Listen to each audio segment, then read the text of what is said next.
Lever de soleil. Thé. Journal. Klein Moretti, un homme de routine. Un rouage dans l'horlogerie de Backlund, du moins en apparence. Derrière l'ordinaire, une tempête se préparait. Dans son cœur, d'anciens échos murmuraient. Le petit déjeuner terminé, il se retira dans son bureau, verrouilla la porte, tira les rideaux, la lumière du soleil bannie, les ombres embrassées. C'était son sanctuaire, son monde caché. Un endroit où Klein Moretti s'effaçait et où le fou entrait en scène. Le monde banal s'estompait, remplacé par une anticipation feutrée. L'air crépitait d'une énergie invisible. Aujourd'hui était un jour de voyage, des voyages au-delà du domaine de l'ordinaire.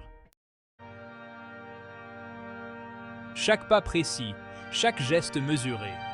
Une dague rituelle en argent brillait dans la faible lumière. Les bougies vacillaient, projetant des ombres grotesques sur le mur. La fumée d'encens s'élevait en volute, porteuse de murmures de langues oubliées. La voix de Klein, un grondement sourd, résonnait d'un pouvoir ancestral.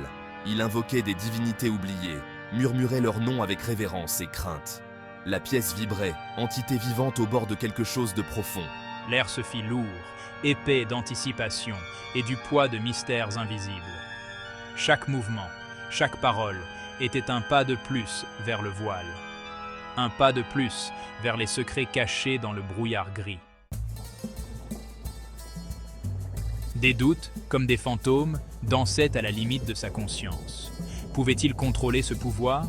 Ou allait-il le consumer? La frontière entre la connaissance et la folie était mince, dangereusement mince. Il repoussa ses pensées, se concentrant sur le rituel. La concentration était primordiale, l'hésitation une faute fatale. Le monde des esprits n'offrait aucune seconde chance, seuls des murmures de folie pour les imprudents. Les murmures s'intensifièrent, tourbillonnant autour de lui comme un vortex d'ombre.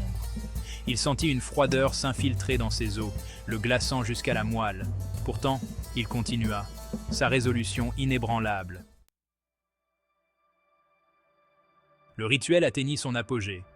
Une vague de puissance, puis le silence. Il ferma les yeux, prit une profonde inspiration et pénétra dans l'abîme tourbillonnant. Le brouillard gris l'enveloppa, froid et éthéré. Une sensation de désorientation, d'être détaché de la réalité. Il était à la dérive dans une mer de murmures et d'ombres, le monde familier s'estompant dans l'insignifiance. Ici, les lois de la réalité se pliaient et se tordaient. Ici, il était à la fois rien et tout. Le temps cessa d'exister. Minutes ou éons, impossible à dire. La seule constante était le brouillard, tourbillonnant, murmurant, l'invitant à s'enfoncer davantage dans ses profondeurs. À travers le gris tourbillonnant, deux silhouettes se matérialisèrent.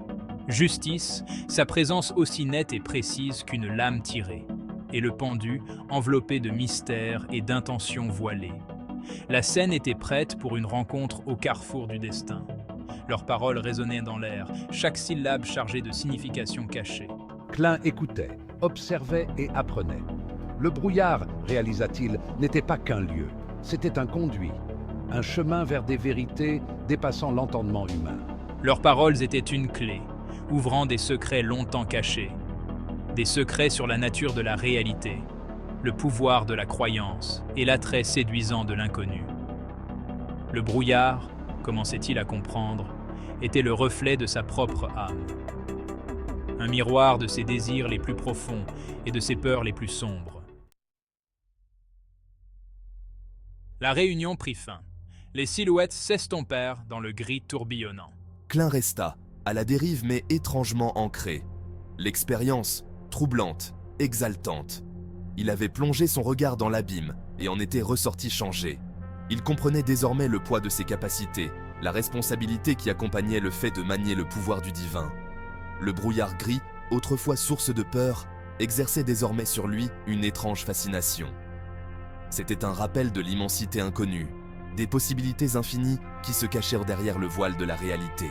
Il était un voyageur marchant sur un fil entre deux mondes, en équilibre sur le fil du rasoir. Le voyage qui l'attendait serait semé d'embûches, mais aussi prometteur de merveilles inimaginables. Il retourna dans son bureau, les vestiges du rituel s'estompant autour de lui. Le monde banal semblait différent maintenant, teinté par la connaissance de ce qui se cachait au-delà.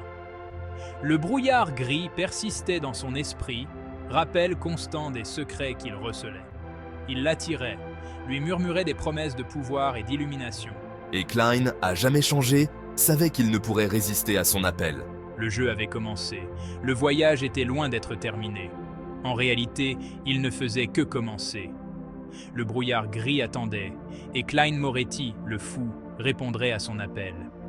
Les secrets de l'univers attendèrent d'être dévoilés, et il était prêt à en payer le prix.